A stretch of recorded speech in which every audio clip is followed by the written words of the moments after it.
அதுவும் ஒரு புதிய ஒரு தலைவனுக்கு வந்து ஒரு பழைய ஒரு தலைவனை நீங்கள் வந்து உதாசீனப்படுத்தினது வந்து அந்த தலைவர் எப்படி தாங்க முடியாதோ அதே மாதிரி தான் என்னுடைய கதையை நான் வந்து வளர முடியும். அதனால தான் ஏன்னா என்னால் வந்து தாங்க முடியல.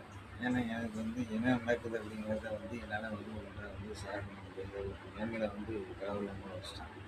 அப்போ அவங்களுக்குன்னு நீங்கள் வந்து ஒரு கட்சியை வந்து ஆரம்பித்த ஒரு தலைவர் இவ்வளோ நாள் நடத்தின ஒரு வழி நடத்தின ஒரு தலைவரை வந்து உதாசீனப்படுத்தி என்ன ஒரு புது தலைவர் அப்படின்னு சொல்லி நீங்கள் உருவாக்கிட்டீங்களோ அப்படிங்கும்போது அவருக்கு வந்து ஒரு மன வருத்தமாக இருக்கும்.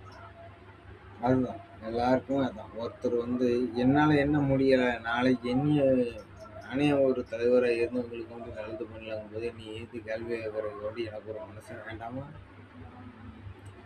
அப்போ அவங்க வந்து இப்போ ஒரு விஜய் இருக்கிறதுனால நீ ஏற்று நாளைக்கு கேள்வி கேட்குறாங்க. ஏன்னா நான் எதிர்கட்சி தலைவர் நீ என்ன பண்ணல பற்றின்னு அப்படி நீ கேட்கக்கூடிய அளவுக்கு கடவுளாக இருப்பேன். அப்புறம் விஜயை வந்து நியமிச்சு வச்சிருக்காரு அப்படிங்கிறது நான் வந்து புரிஞ்சுக்கிட வேண்டிய ஒரு தருணமாக நான் இதை நினைச்சிட்டு சந்தோஷமாக அவருக்கும் வாழ்த்துக்கள் உங்களுக்கும் வாழ்த்துக்கள்.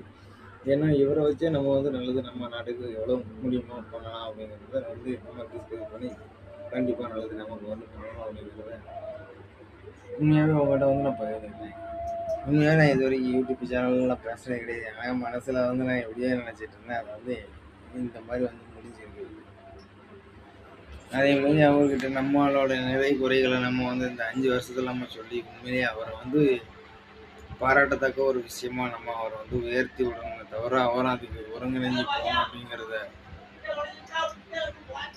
நம்ம வந்து மக்களாகி நம்ம வந்து அவங்ககிட்ட கேட்போம்.